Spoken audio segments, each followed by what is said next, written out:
if you're operating in that kind of world where you really have to be dependent on regulation going your way, I don't think anyone can make good bets. Jack Myers, the Ecologist. After stints at CBS and ABC, Jack produced documentaries, published books, and today brands himself as a media ecologist.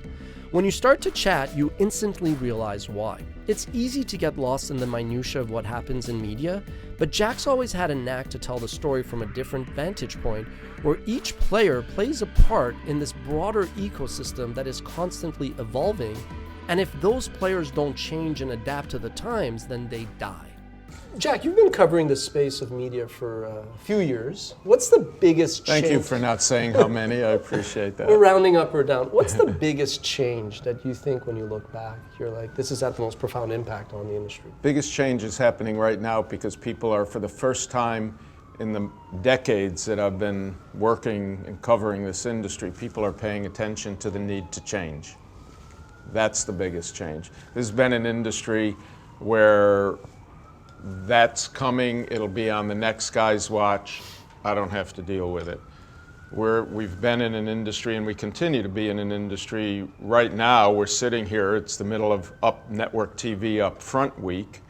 The upfront is an anachronistic model that was created in the 1950s to sell programming sponsorships to advertisers. If the advertisers didn't buy a program, it wasn't produced. Today, there's radically different business models, but yet we're still sticking with the tried and true models that, by the way, are continuing to work to a certain extent, but the fundamentals of the business are radically changing, and the industry is finally beginning to respond and react. How much of it is technology and consumer trends around new tech, and how much of it is just, you're talking about an industry that for decades has gotten bigger and more traditional and fatter, more costs, and eventually wasn't efficient and it got disrupted? Is it the economics where It's the technology. It's the internet.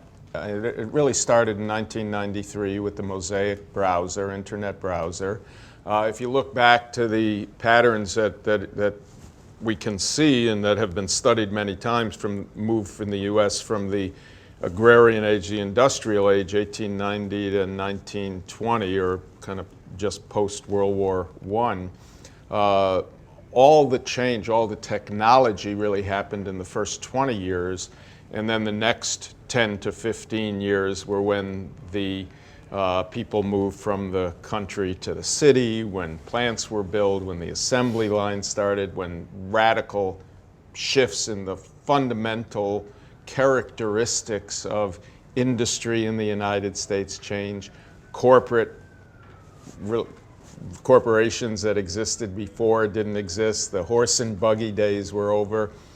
Right now, we're in that last part of that transformational process that's pretty structured, and the next 5 years are when we'll see the radical transformation of the business models to go along with the technology. What do you think is going to happen in the next 5 years? If what you're saying is that we haven't seen the most radical part, I'm afraid to ask.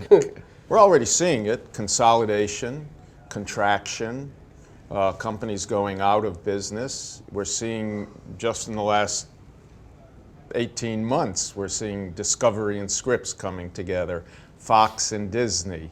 We're going to see more and more and more consolidation, contraction, constriction, and businesses that huge major names like Time Inc., that really no longer exist.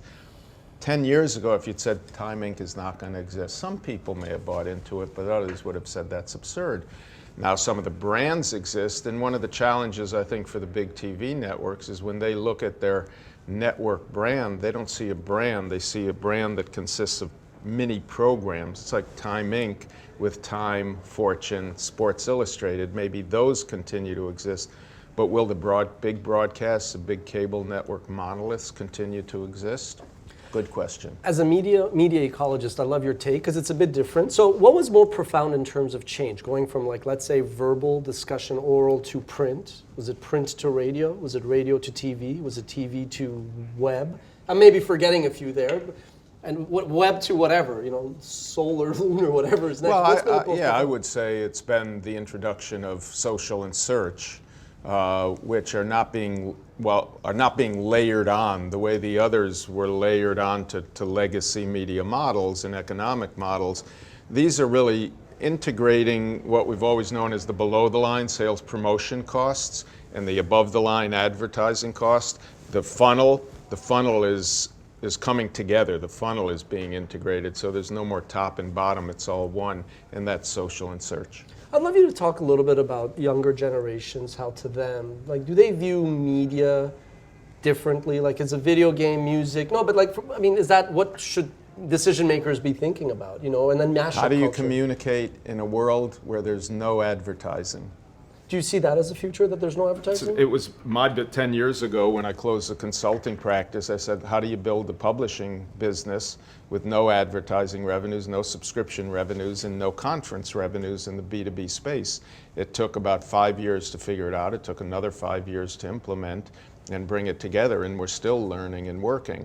The next stage of our transformation will be an increasing focus on online learning, and that's where we're making a big bet in the media and advertising industry. When you have a brand and product manager who owns the budget at the top national, regional, local advertisers, they own the budget, but media and advertising is last on their hierarchy of what's relevant and important to them, and they delegate it and relegate it to others, and they really don't want to know about it. So they don't necessarily want to even read our content, even if we may have the best insights and knowledge for them.